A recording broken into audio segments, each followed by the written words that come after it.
Hello, everyone. Welcome back to the show. Today, I'm joined by Yanni Bohren. He is a personal injury lawyer, and I actually found him on Instagram on the Explore page, and I was like, wow, this is very interesting. I personally haven't seen many lawyers on Instagram. I'm sure there's many, but he happened to cross my page, and he seemed like a very genuine guy spreading very useful information. And I just was like, how about I ask him some questions and learn more about this field and how it applies to life in a lot of ways. And so thanks so much for coming on, Yanni. Thanks so much, Harley. Yeah, I'm Yanni Bohren, attorney at law here, and I appreciate the invite, Harley. You had a great podcast, and I know your positive message you're trying to spread, and I wanted to be a part of that and share, whatever I could to help educate the public and yourself on all things lawyer. That's great. So what inspired you to be a lawyer, go down the law path, and then specifically injury law? What about that? Yeah, that's a great question, and it's something I've been asked ever since I went to law school. But a lot of people will go to law school because their dad was a lawyer, or mom was a lawyer, family or family pressure, or they watched Law and Order growing up or something like that. But that wasn't really me. I think it was a slow seeding process growing up. I had a very healthy childhood. I'm not going to say that I was oppressed in any way, but as kids, we all go through like little injustices. Things are not fair at school. You get accused of things that you didn't do, or you were supposed to win a contest and it was rigged. So I think a lot of those things were leading me to that road. But really, my dad, when I was in late middle school, early high school, my dad got injured, and it was a big deal for my family because he couldn't work, and we were not rich to begin with. And when he got hurt, I actually went to work at 13 years old in a restaurant to help support my family so we could eat. And I know that it took years and years and years before we got any resolution. And there was an incident that really happened. From his original injury, he ended up having a malpractice suit against the physical therapist because they made him do exercises that he was not authorized to do. They were trying to get him out of there. And we knew my parents knew they had a case, but they couldn't prove it, and the lawyers couldn't prove it because we didn't have any documentation. So my mom actually went into the PT office, asked for my dad's file. The secretary was like, okay, handed it over. And in the original files, they saw that they had basically forged the documents that they turned over in discovery. Wow. Were able to prove the case, and get my dad was able to get compensated fairly after that. But so it's I think that was a big part of like the seed in my life, which ultimately led me to law school to help specifically injured people. Interesting. And so your dad was injured through PT or through something else? So he was injured at work originally. After he got in the military, he was working. He had another job, very blue collar job, and he had a workers' comp claim. Okay. And so he had that going on, which he had a lawyer for that. But then when he went to his physical therapy, they basically made him do exercises that he was not fit to do. And so there was a medical malpractice. And what medical malpractice is when a doctor or a facility is negligent or beyond the normal care, standard of care in the medical field. They're very difficult cases for a lot of reasons. One, because there's a lot of practice in medicine where it's not like a bright line rule where you crash into someone in a car wreck, you're pretty much at fault. So those are really difficult cases, but what they did to him was pretty bad. Yeah, that's interesting. I'm glad they got it resolved. And how old were you when that happened? Oh, I was like 12, 13. Okay. Yeah, I was really young.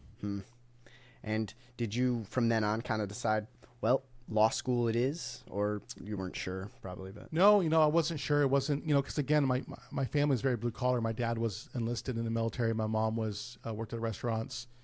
The thought of being a lawyer was never on the list of things. It was, work in restaurants or be a good enough athlete to go pro, which I wasn't.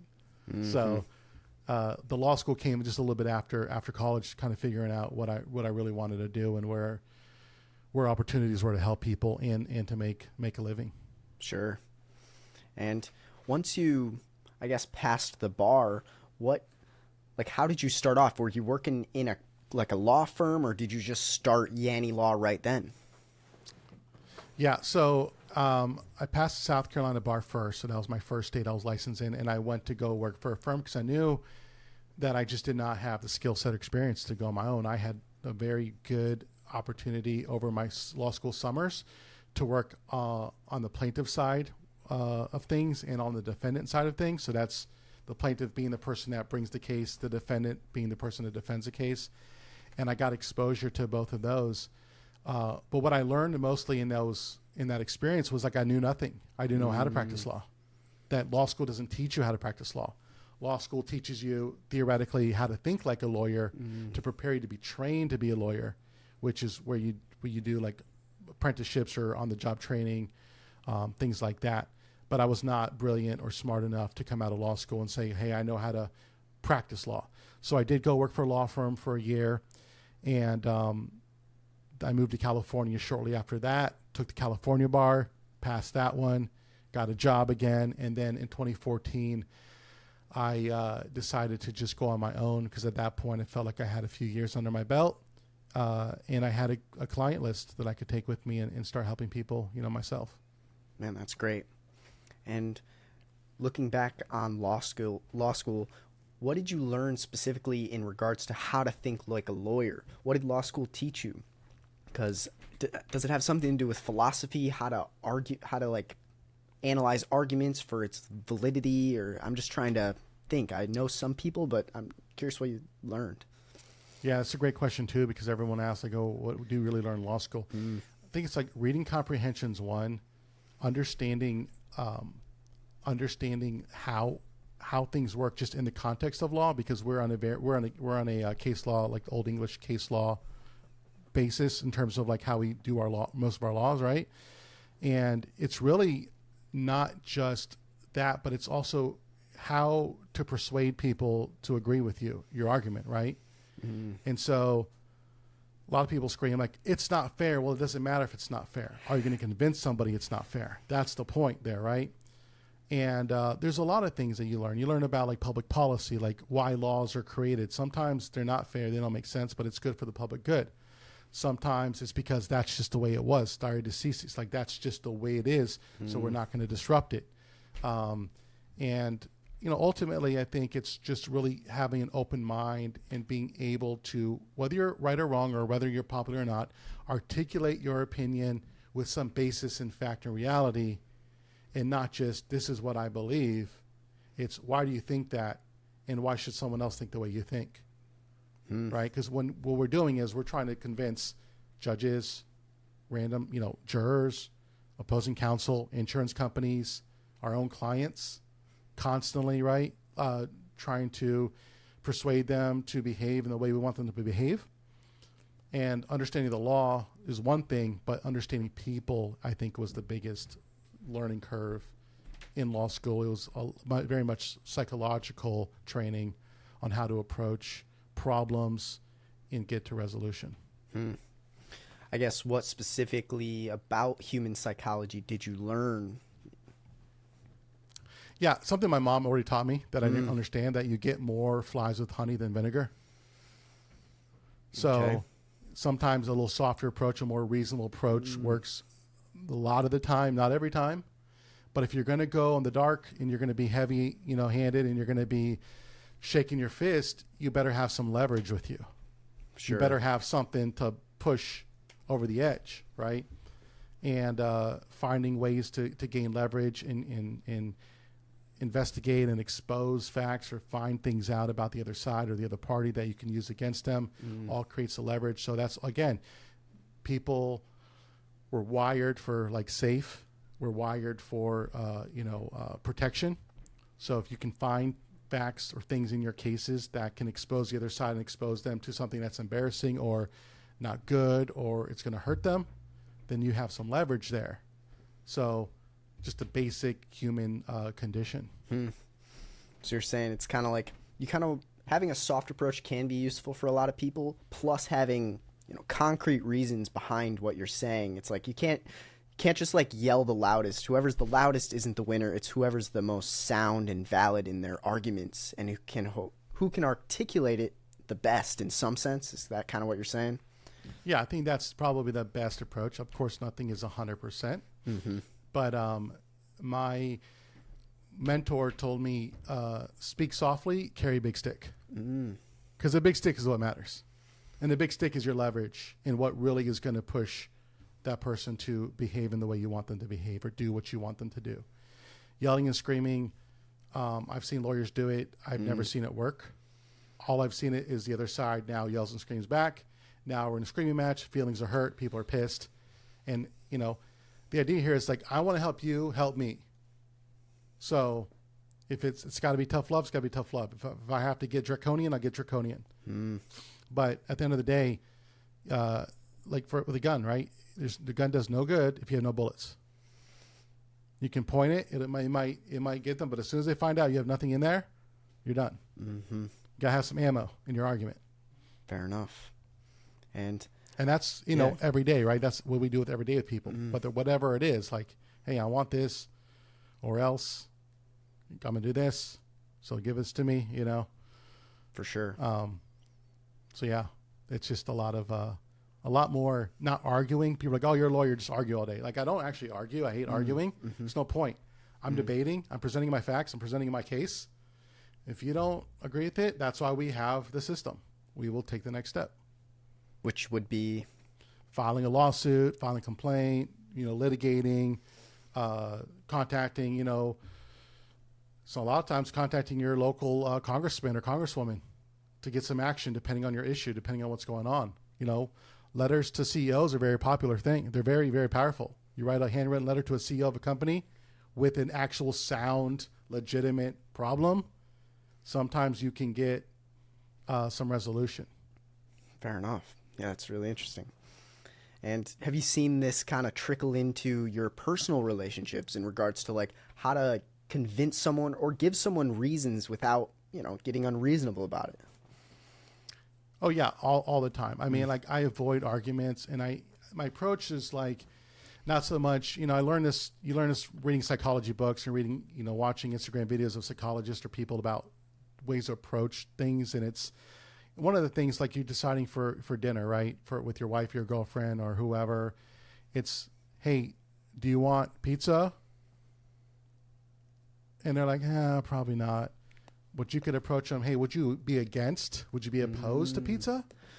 Kind of categorizing as more of a positive instead of it helps them the decision making too. They're like, well, I'm not opposed to it, so it's still on the table, sort of thing, as opposed to making them say yes or no.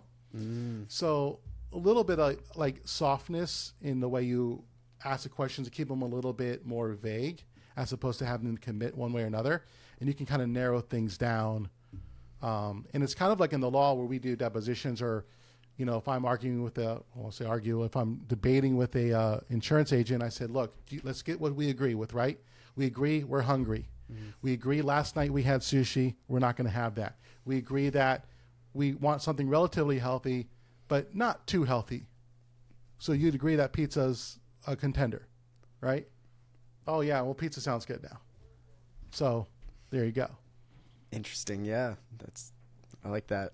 Instead of like, ooh, would you want pizza? Like getting them to agree to something that's maybe they're not interested in, but it's like, would you be opposed to pizza? And then it's like, no, I'm not opposed. Well, great. I don't know. I'm just.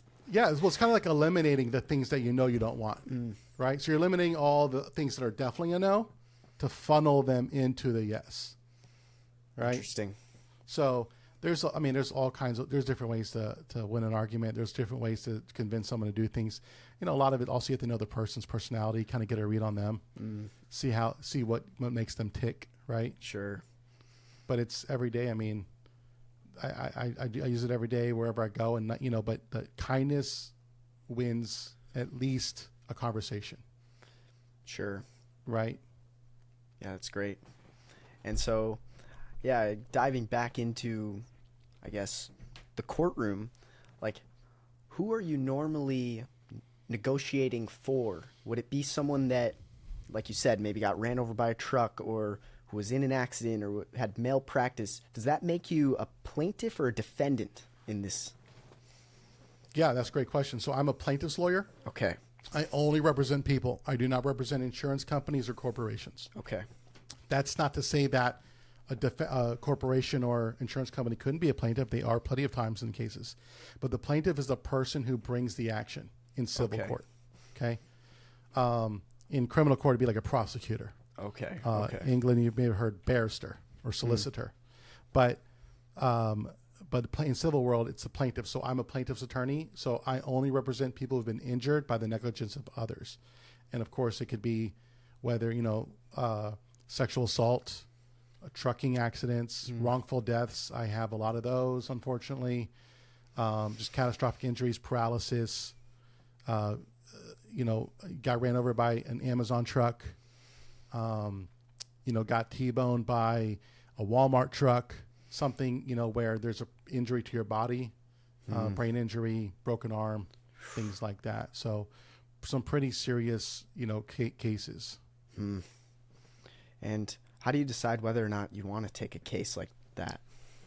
Oh, that's a great question. That is a great question, because I would say that the most important part of being a lawyer, like running your business in a law firm, is the cases that you take or don't take. So there's a saying that sometimes the case you make the most money on is the one you never took. And the most important part of an injured person's case is the lawyer they choose or don't choose. Because those decisions right there, that relationship, where you go back to relationships, not every lawyer, right? You can go down the road, and I'm sure you can see 10 lawyer billboards down the road, right? They're everywhere. Commercials are everywhere all the time. But not every lawyer is suited for every case, and you might not get along with them. You may not, they may not even be experienced in the kind of case that you have. And so I think it's important for people to understand that just because someone puts up a billboard or a commercial saying, "Hey, I'm a lawyer, I do personal injury," doesn't mean necessarily that that's a good lawyer for you. And just because someone's injured doesn't mean that the lawyer should take the case. It should be a very, very informed decision with a lot of factors going on. But what we do is we look at the nature of the injury. Serious injuries always are something that we say, okay, that's number one. The injury is serious. That's not to say other people don't need lawyers, but we're best fit for serious injuries, amputations, broken bones, traumatic brain injuries, things like that. Number two, we look at the liability. Who's at fault? To have a case, you can't be at fault completely. Different states have different thresholds. So like in California, South Carolina, you can be somewhat at fault, right? California, you can be, as long as you're not 99% at fault, or as long as you're not 100% at fault, you can still get a percentage of damages. South Carolina, you have to be less than 51% at fault. So there's different standards on the states. North Carolina is a state where, like, if you're at fault at all, you have no case. So we look at the liability because that is what allows us to actually prosecute the case. Then we also look at the defendant, right? Who's on the other side. And here's the big thing. We only take cases that we can add value to. Okay. Right?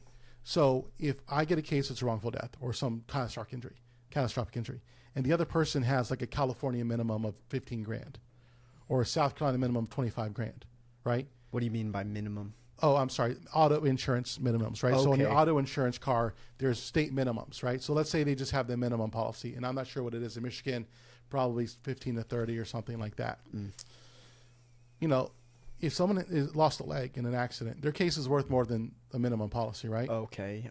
But like, what good am I doing them if I take the case and settle it and take money from them, right? So what we'll do is we'll take the case, we'll vet it, and if there's a little bit of money there, that's a pro bono case we do. We're not taking money from the client. Sure. Now, if we have some costs involved, we might take that. But in terms of a fee, it's not fair. It's not right to take a fee from a case like that. But there's lawyers that do that. And then, that's going back to like finding the right lawyer who's going to do right by you. Yeah, that's interesting.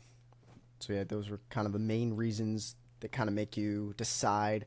But you kind of were saying like you want to be sure that you're going to be able to help the person. You don't want to just take it on for financial reasons because you might not even fully, I don't know, ethically be interested in doing something like that, or Yeah. The other thing is like the insurance companies and those companies, they know what lawyers are what, right? It's not a very big, it's a big industry, but they know who's who. Okay. And they can Google search and they have indexes and they can see who goes to trial, who doesn't, who settles cases low, who doesn't. And so, if I get a lot of my bigger cases, we associate bigger firms with, right? So if you're a new lawyer, small law firm, you're doing a disservice to handle the case on your own if you don't have that experience and that resource to do that. So it's important that that your lawyer understands that and is willing to give up some of their equity in the case, some of their fee in the case, because number one thing a lawyer should be doing, if you get one, is putting your interests first, right? Like the client, it's got to be number one, and their interest supersede mine, right? So there's times where I'm like, oh, it's a great case, but maybe I'm not licensed in the state. Maybe it's just not my area of law. It's very lucrative. I'm going to go try to find them the best lawyer for them, right? So a lot of my practice is we don't take a lot of cases because we're not a big firm, but we're saying, look, we will line you up with a lawyer and introduce you to lawyers and let you meet the lawyers that we know that are trusted and are right for your case. You make the decision on who you go with. Doesn't cost you anything to us, but that's another service because our whole principle, our whole ethos is making sure that clients are taken care of, whether they're with us or with another firm. That's awesome. And I'm just trying to think of a hypothetical scenario maybe where, let's say you were representing me and I did get my arm sliced off because I was in a car accident or whatever, and FedEx happened to be driving. And so I guess so you're going to be talking to the insurance company, or you're going to be talking to, is it the FedEx driver, or is it FedEx representatives, or is it all of the above? Or I'm just trying to think of some logistics of how it's going to work in that courtroom. No, it's a great question. So when you have a commercial vehicle, by commercial meaning like a business, which we do, majority of our cases are like big corporations, commercial things like that. You have the company, right? So who owns the car? Like so FedEx, or the truck, the van. Yep. So you have FedEx. We name the driver because they drove, but usually they're in the course of scope of the employment is what it's called. So they're not going to pay because they're acting as FedEx agent. Okay. So FedEx will cover them. Okay. And then on the FedEx truck, that's typically your defendants there. You can have other situations on trucking companies where you have the driver, the company that owns the cab, in the trailer, then the company that has the contents in it, right? And then whoever else was involved in the shipping, maybe the receiver dock. So there's a lot of different ways to look at different defendants to uncover money opportunity, because hopefully you don't get anything, you don't lose a limb, but if you do, you would want to be compensated, because that would change the whole course of your life and create a big challenge for you in life, not only medically, but like physically, emotionally, psychologically. So it's important that you look at all that. But that's a great question, because our initial investigation is who's at fault, who's liable, who can we get on this to hold them accountable. And then who would be the defendant in that scenario? Would FedEx have its own lawyers, or would the insurance company have its own lawyers that and what would their arguments be, I guess, hypothetically? If I wasn't at fault and, the person ran a red light or something, I guess it's so complicated, I'm sure, because every scenario is different, but I guess what would the other side be arguing in these kind of scenarios? Yeah, that's another great question, because you would think that, FedEx driver runs a red light or makes a left turn or causes a wreck, that they would just be like, oh, we're at fault, we're sorry. But no, they will find something that you did, no matter how small. They'll say, well, he just didn't look to his left. He should have seen it coming. He still had an opportunity to see it. He's still somewhat at fault. Oh, he didn't have the right of way because, there was still traffic going even though the light was red.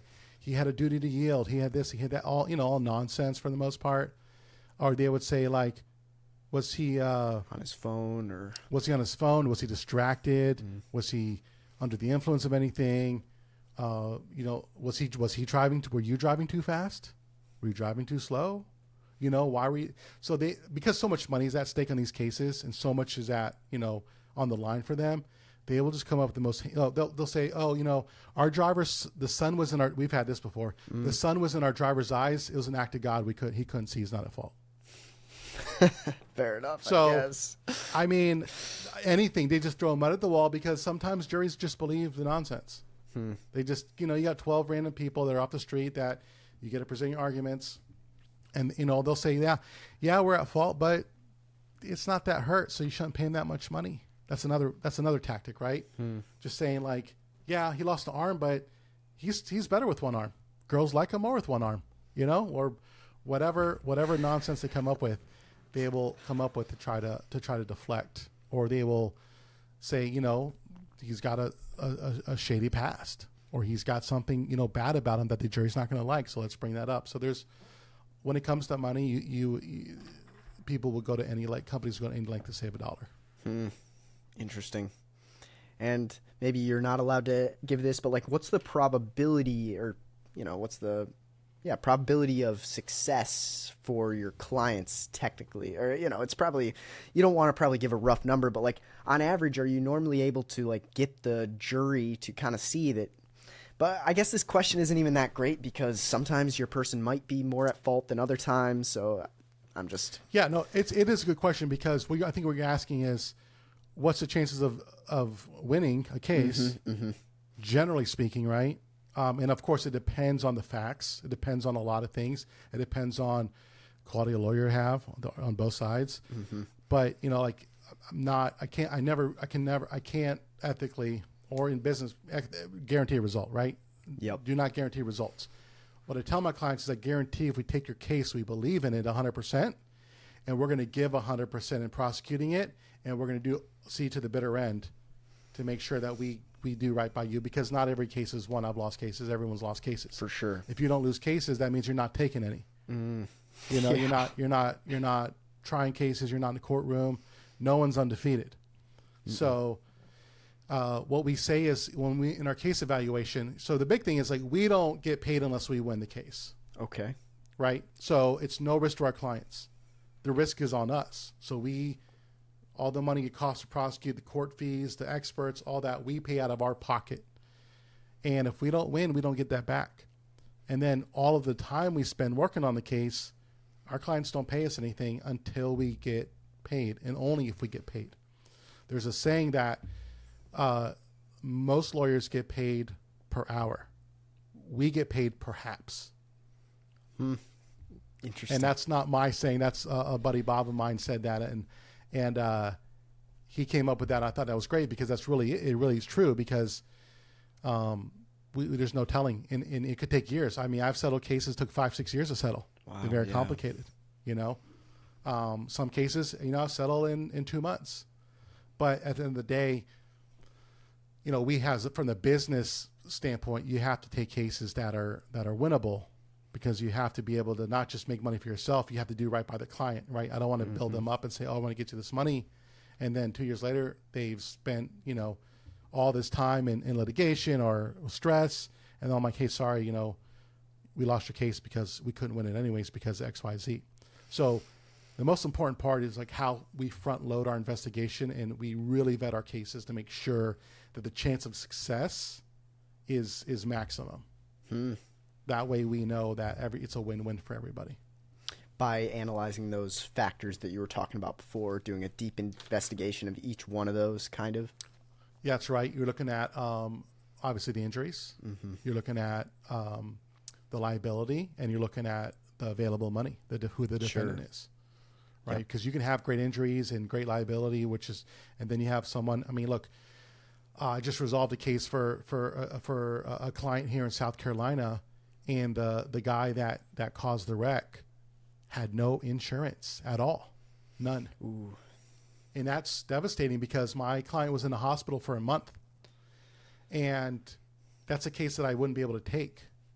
So I met with his family and found out that he actually has significant insurance of his own called uninsured motorist coverage. So underinsured and uninsured, those are UM, UIM, are insurance company or insurance policies that you get on your own policy to cover you in case the other person doesn't have enough insurance. So it acts like a safety net for insurance, because most people have minimum policies or none at all. In California, a third of drivers aren't even insured at all.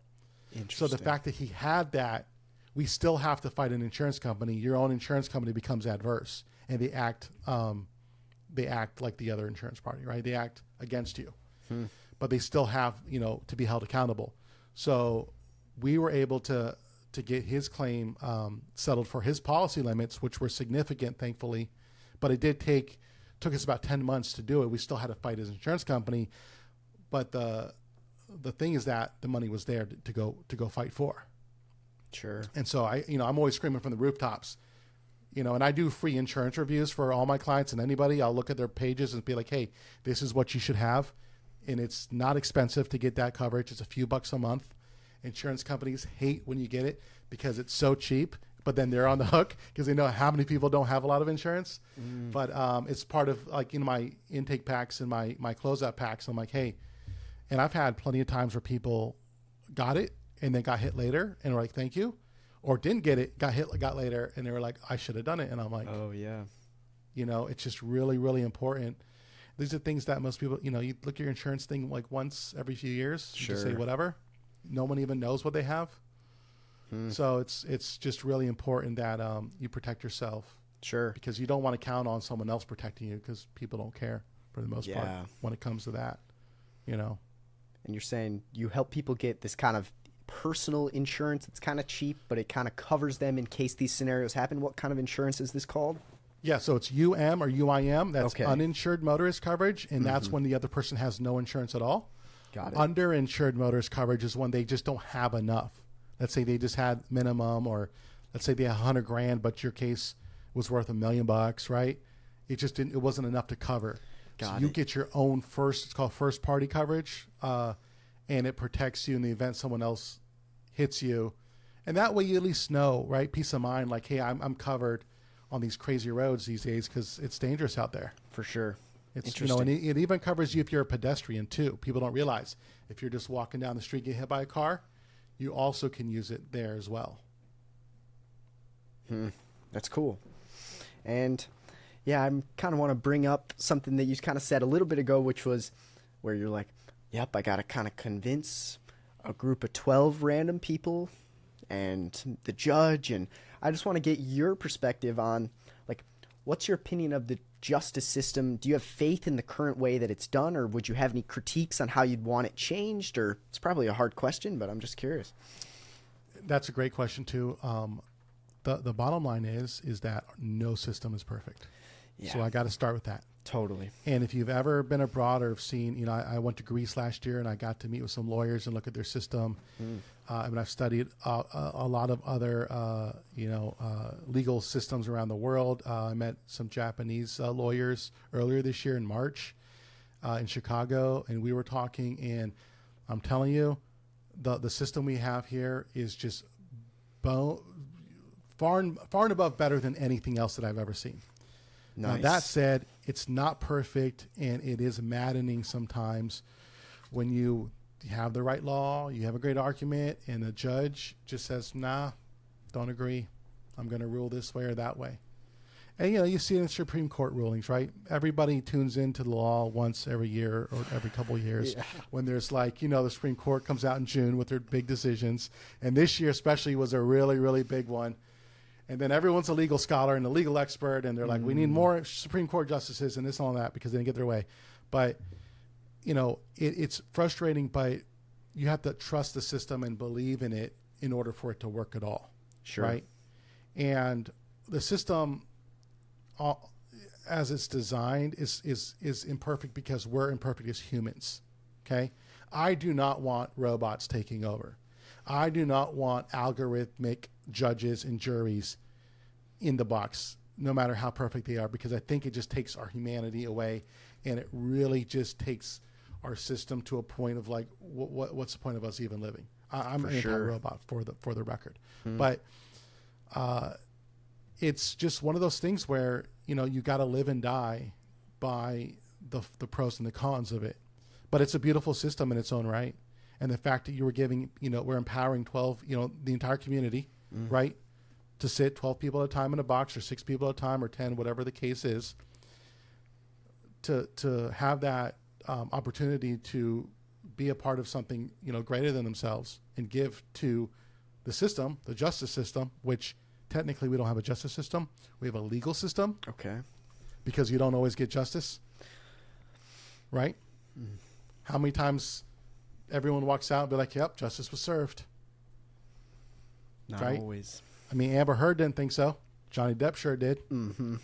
So there's a lot of, I think the word justice gets a little bit skewed on what it actually means. I think it's a very unique word. But our legal system, the way it is, it works. It's just not perfect, and nothing is. Yeah, that's a great point. I think we got to kind of be grateful for the system that we have in America, probably because we have such a prosperous, mostly free, mostly crime free in a lot of ways. So it's like, yeah, I'm very grateful for it. I don't know that much about it, but I was just wanting to hear your perspective because you're in it a lot. And yeah, I'm in it every day. And look, I'm a first generation born, immigrant son. Mm. And my mother's from Greece, and she told me horror stories growing up about how much injustice there was. And if you look at our borders, our southern border, who's literally risking their life, who risked their lives to come over here, right? People from all below us in Mexico and South America willing to die to touch the soil. Totally. And that's not to say that America's perfect, because that's not what I'm saying. Yeah, I'm just saying we are the greatest nation on earth, and my parents will say that. And every other immigrant I've ever have friends with or talked to says that. And I think that's lost on a lot of people, because you go get in a car wreck and die in another country, the tort, like in Canada, there's no tort recovery. They don't care. Right? There's like, every time I talk to someone, like, oh, you're from Korea? Well, what if I got in a car wreck? They're like, too bad. Yeah. No. They kind of laugh. They're like, what? You get money for that? I'm like, yeah, that's the way it should be. Like, no. They maybe get their medical bills paid and some lost earnings, but the fact that you have the opportunity to go to court, to have your case heard at all, that's a blessing. Is incredible. Whether you win or not, you can say what you want about the system, but the fact that you have the right to do that, to bring a case to court, in and of itself, is just amazing. Yeah. And the idea of like innocent before proven guilty, that's probably foreign to a lot of people around the world, where it's like you're guilty to start and you might get lucky if you have any chance to really defend yourself at all, kind of like what you're saying. And Yeah. You have, the constitutional rights here are just so solid in terms of what any other system does in giving you your voice to be heard, and you have your right to be in court. You have your day in court. And of course, at that point, it becomes a little bit muddier on what happens. But the fact you have that, I think you're spot on. That people don't have that in other countries where they get sentenced to death for speaking out. Right? Yeah. And yeah, like, what would you say is the most rewarding part about your job? Would it be helping your clients? You might have already kind of said that. Anything else that's really rewarding? No, yeah, I think it's just living it, my own life, right? And seeing the impact I can have on somebody, because money, personal injury lawyers get called a lot of names, ambulance chaser, greedy, all sorts of things. Mm-hmm. But at the end of the day, like, the whole purpose, the only thing we can do in civil law is get money, right? That's all we can really do. There's some other policy changes you can try, but when you see what your client's been through, and you got their medical care, and you've seen their changes they made and recovered, and you hand them that money doesn't mean that they're going to go be living, high on the hog and buy mansions and Ferraris. Like, I have no clients that ever done that, even with the millions of dollars they got. What it is it's freedom from the pain that they went through. Yeah. Right. It's like, hey, look, I have this money now I can use as a tool to make my life more comfortable. To now we can afford the prosthetic pieces that we need. I'm going to need every 10 years. Mm-hmm. I can afford the rehab. The brain treatment I need. all of that money, or I can get a lease back on life. I can take this money, I can invest it, and I can actually make something good. And that's, to me, what's rewarding, is seeing the impact just on the life change of quality of life for people that have been through some really, really terrible things. And so that's for sure what I would say. That's great. That's awesome that you can stand on that passionately. Like, you are making a difference. And, you know, whether or not how many people might look at a lawyer and say greedy, SOB, it doesn't matter, because you're seeing the difference you're making on a regular basis. So that's awesome to see. You know, I'm greedy for justice, right? There we and go. Like, I'm greedy for justice, and we don't take we don't take cases that are not like righteous. And we don't make a ton of money in every case. Some cases are righteous. I settled a case like last week for $16,000, but it was a righteous case, and it was a really good result for what the guy went through. And you know, it was one of those things where, like, they came to me through a friend, and they really needed the help, and I was able to do it. And so not every case is super duper, tragic, and that's the majority of what we do. But I'm greedy to help people, is what I would say. And it sounds cliche, and it sounds but it's what gets me up every day. It's what keeps me up at night. It's what I love to do. And not everyone has an opportunity to do a job that has such a direct impact on people's lives. That's great. That's awesome. That gets you out of bed, and that keeps you going. Yeah, even probably when it's tough and headaching and frustrating, different scenarios, you got to have that thing that's keeping you going. Yeah, that's really great to hear.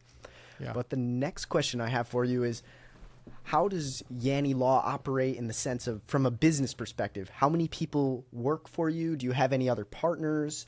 And just how many people are a part of your team, and how does it all work? Yeah, great. Another great question. So I'm a small boutique firm with a big national presence. So we have offices in South Carolina, Texas, California. So I'm licensed in those 3 states. I take cases nationwide from New York. I mean, I've had cases probably in 30 different states. Okay. And the way we do that is we leverage our relationships with other lawyers and other law firms around the nation. So we're small. We're a 3-person team. Okay. Okay, but we're small but mighty, right? There we go. Very, very powerful in impact, but small in size. And what it allows us to do is allows us to take a concierge style approach to our cases. So all my clients have my cell phone.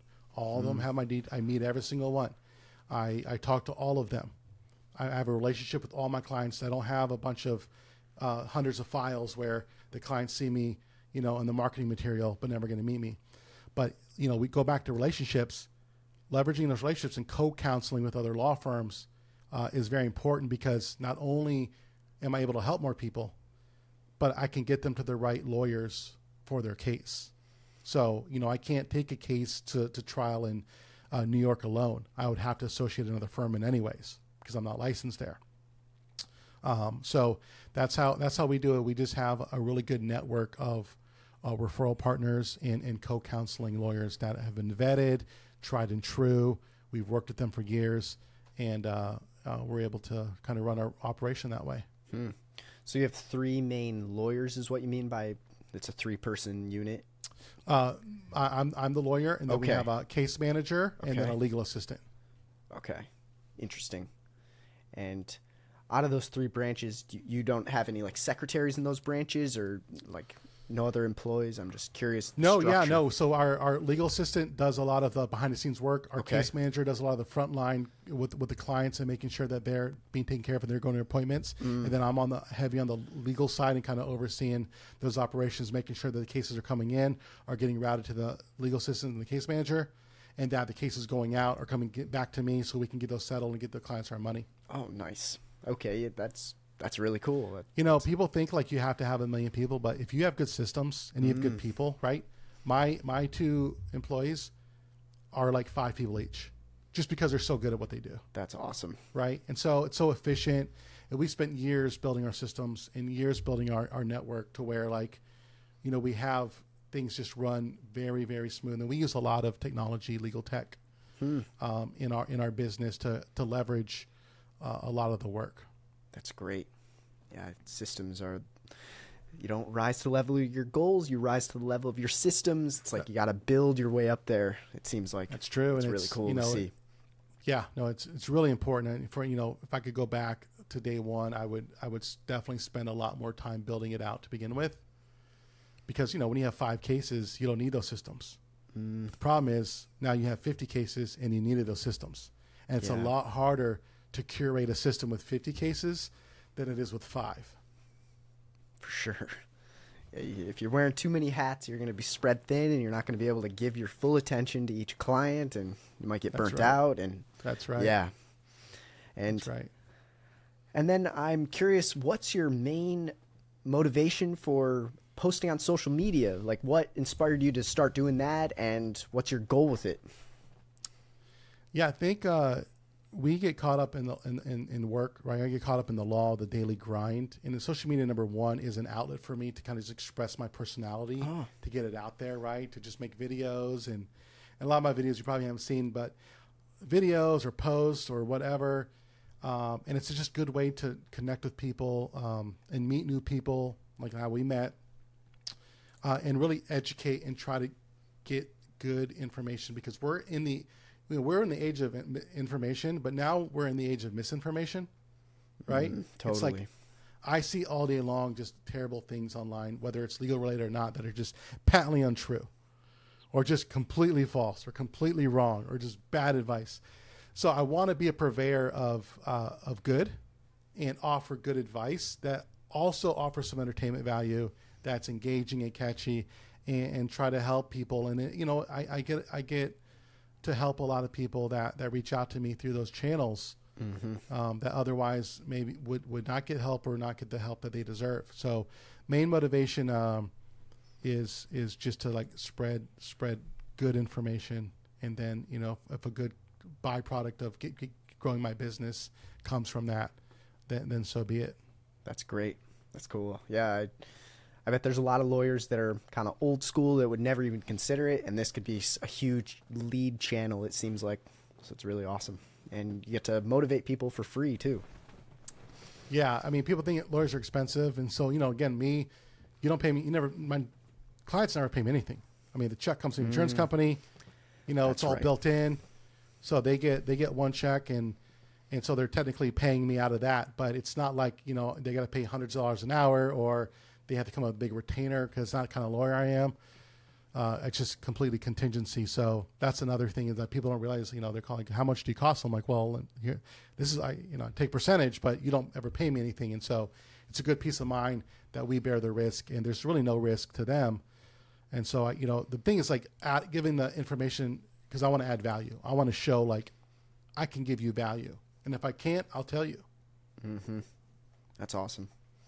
And I guess there's kind of there's a perception, at least I have, of like lawyers, you got to work 80 hours a week and you don't have a work-life balance. And yeah, how do you fit work and life and personal, and how many hours a week do you normally kind of work? Yeah, so that's a big theme on internet, right? Like work-life balance. There is no such thing about me. Look, you can work. You get out of the law. You get out of your business as much as you put into it. Okay, because I'm on both coasts. I get up very early when I'm in the East Coast, and I go to bed very late, and vice versa, right? So I work a lot. I like to work a lot. I choose to work a lot. Yep. Right. So when we get off of here, I've got another couple hours of work to do. Nice. And I really think it comes down to like, how bad do you want it, and how much do you want to work? Because if you want a Ferrari, and you want a mansion, and you want a vacation home, and you want to have homes on coast to coast, it's hard to do that working 40 hours a week, clocking out at 5 o'clock every day, totally. Netflixing and chilling, grilling on the weekends. I mean, if a day goes by that I don't do something with work, it's a miracle. But that's because I've got to be, completely incapacitated. I love what I do. So 80 hours a week is probably a normal week for me. There we go. So the whole balance thing, I'm trying to balance justice here. And so in order to do that, my clients depend on me. And, I get a big settlement or get a big case result, I can't take the day off, because I've got all my other clients counting on me to push their case to this finish line, right? So, look, we go on vacation, but even then I got my laptop, we got internet, I can get on at night, do a couple work, make some calls. This whole idea that you have to be disconnected to have a fulfilling life, I don't believe in, especially when it's the work that fulfills you, feed what fulfills you. And of course, I do have my nights where I go meet my buddies Monday Night Football, and I don't work for 2 hours, 3 hours, 4 hours. Yeah. But I think it's just got to find what's in you and how you want to do it. And don't let any guru or expert or professional tell you, well, you're working too much or you're not that. As long as you're healthy and it's not interfering with your personal relationships and you spend time with your kids and it's decent, then who cares if you work 1,000 hours a week? Yeah, that's a good perspective. I tell people this all the time. I'm a lawyer, not a judge, so I ain't judging. This is good. Yeah.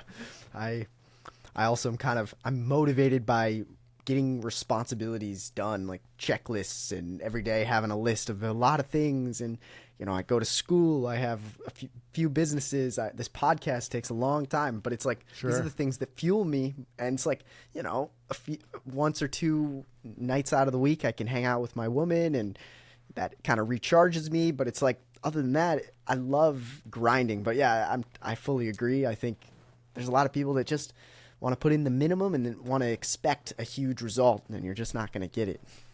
Yeah, it's the whole Gary Vee thing, right? If you're happy at 45 grand a year and having your weekends off and chilling, then you won. But if you are doing that and you're wondering why you don't have other things that other people have, then that's the problem, right? And so maybe there are ways to work. I could work a fraction of the time and make twice as much money and help as many people as I'm helping. And until I find that, I have to do it this way. But, maximizing the efficiency and really, we have one life to live, man. We have one life that we know of from here. And it's really a shame that a lot of talent and potential goes to waste. So I just encourage, everybody listening to really dig deep and look in the mirror and say, am I happy? Is my work fulfilling? Because there's a lot of opportunities out there to make a difference and or to do more or less of what you want to do. But it sounds like you've got it kind of down and in your balance, and you find what fulfills you, which is the most important thing in this life, is that you have that connection with your own self on knowing who you are and knowing what you want. Yeah, that's really good. And yeah, I think that's a great place to stop. I think so, man. I really appreciate the opportunity to be on and share my story and meet you and get to know you a little bit more as well. For sure. It's been a great experience, and I look forward to watching more episodes and helping more people. Hey, well, thanks. It's been a great time, and I'll see you around. All right, Harley. Have a great night, and I'll see you soon.